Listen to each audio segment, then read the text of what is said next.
Hair health को maintain करने में थायराइड हार्मोन का भी बहुत इंपॉर्टेंट रोल है। थायराइड डिजीजेज हेयर हेल्थ को अफेक्ट करते हैं, इसलिए हाइपोथायरॉयडिज्म में हमने देखा है कि एक डिफ्यूज हेयर लॉस होता है।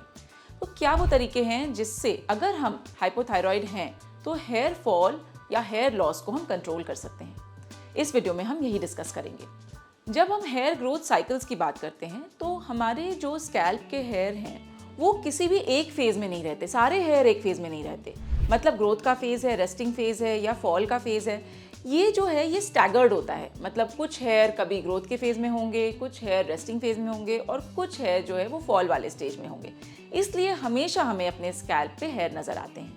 जब हम ऐसे कंडीशंस को कंसिडर करें जैसे कि हाइपोथायरॉयडिज्म, तो इनका एक फीचर होता है कि इसमें पैची लॉस या पैची ग्रोथ नहीं होती, इसमें डिफ्यूज हेयर लॉस होता है। मतलब पूरा स्कैल्प अफेक्टेड होता है। अब ये जो थायराइड डिजीज से जो हेयर अफेक्ट हो रहा है ये आपको हो सकता है अब्रप्टली पता चले, क्योंकि हो सकता है कि अब्रप्टली ही आपको लगने लगे कि बहुत चेंजेस आ गए हैं और आप जब टेस्ट कराएं तो आपको पता चले कि भाई थायराइड की प्रॉब्लम है और हो सकता है इसके कारण ही हेयर हेल्थ में मेजर चेंजेस आ रहे हैं। लेकिन ऐसा भी होता है कि एक सब क्लिनिकल हाइपोथायरॉयडिज्म है और वो आपको पता ही ना हो, और ग्रेजुअली जब धीरे धीरे वो हेयर को अफेक्ट करने लगता है तो आप जब डॉक्टर विजिट करते हैं और फिर हम जब टेस्ट करवाते हैं तब आपको पता चलता है कि अच्छा ये तो हाइपोथायरॉयडिज्म भी है। तो ज़रूरी नहीं है कि कोई एक ही तरीके से हमें पता चले कि थायराइड जो है वो हेयर को अफेक्ट कर रहा है या हमें सब क्लिनिकल हाइपोथायरॉयडिज्म है या क्लिनिकल हाइपोथायरॉयडिज्म है। तो ऑब्वियसली अगर हमें ये कंडीशन पता चलती है तो हम डेफिनेटली थायराइड हार्मोन का सप्लीमेंटेशन लेंगे, और इसके लिए जो सही डॉक्टर हैं वो एंडोक्रिनोलॉजिस्ट हैं या फिजिशियंस हैं, वो थायराइड के मेडिकेशंस प्रेस्क्राइब करते हैं। लेकिन जो रिवर्सल है हेयर लॉस का वो इमीडिएटली नहीं शुरू होता, क्योंकि एक लैग फेज रहता है। रीग्रोथ को स्टिमुलेट करने में बॉडी को कुछ टाइम लगता है। इसलिए इस दौरान आप डेफिनेटली सप्लीमेंटेशन कर सकते हैं जिससे कि जो बाकी माइक्रोन्यूट्रिएंट्स हैं वो भी कम ना हो और आपकी जो हेयर हेल्थ है वो कॉन्स्टेंटली इंप्रूव करती रहे। साथ ही साथ ऑब्वियसली टॉपिकल एप्लीकेशंस का रोल है, शैम्पूज का रोल है, जो ट्रीटमेंट्स हैं फॉर एग्जांपल पीआरपी ट्रीटमेंट या जीएफसी ट्रीटमेंट्स, इनका भी रोल है।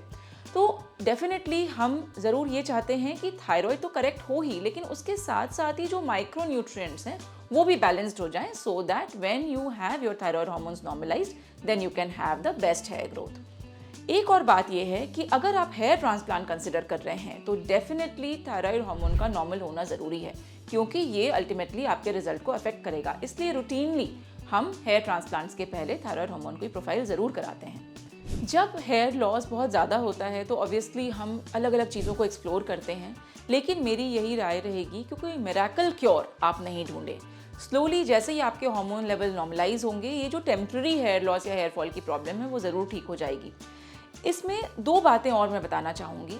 पहली ये कि जैसे ही आप सप्लीमेंटेशन शुरू करते हैं उसमें ये देख लें कि कहीं उस सप्लीमेंटेशन में बहुत ज़्यादा आयोडीन तो नहीं है, क्योंकि ये अगेन आपका जो थायराइड हार्मोन के लिए आप जो मेडिसिन ले रहे हैं उसको अफेक्ट करेगा। तो आयोडीन कंटेनिंग सप्लीमेंट्स यूजुअली आपको अवॉइड करना चाहिए। दूसरी बात ये कि अगर आप बायोटिन कंटेनिंग सप्लीमेंट्स ले रहे हैं तो जो बायोटिन की मात्रा है वो यूजुअली इन सप्लीमेंट्स में बहुत ज़्यादा होती है, और अगर आप अपने थायराइड का टेस्ट करवाने वाले हैं तो इस बायोटिन सप्लीमेंटेशन के लेवल के कारण आपके थायराइड हार्मोन के टेस्ट में अफेक्ट हो सकता है। इसलिए जब भी आप थायराइड का टेस्ट करवाएं तो आप ज़रूर से अपने सप्लीमेंटेशन को 3 से 5 दिन के लिए बंद कर दें, सो दैट आपके सप्लीमेंटेशन का इफेक्ट आपके रिजल्ट में ना पता चले। तो अगर आप हेयर लॉस से जूझ रहे हैं और आपको लगता है कि थायराइड भी आपका जो लेवल है वो ठीक नहीं है, तो डेफिनेटली आपको एक्सपर्ट की सलाह लेनी चाहिए और इसे अपने लेवल पे मैनेज नहीं करना चाहिए। थायराइड हार्मोन से रिलेटेड हेयर लॉस के बारे में ये वीडियो अगर आपको पसंद आया तो आप इसको ज़रूर लाइक और शेयर करें। हमारे चैनल SB ट्राइकोलॉजी को सब्सक्राइब करें और नोटिफिकेशन बेल ऑन रखें ताकि आपको नए वीडियोज़ की जानकारी मिलती रहे। Thank you for watching.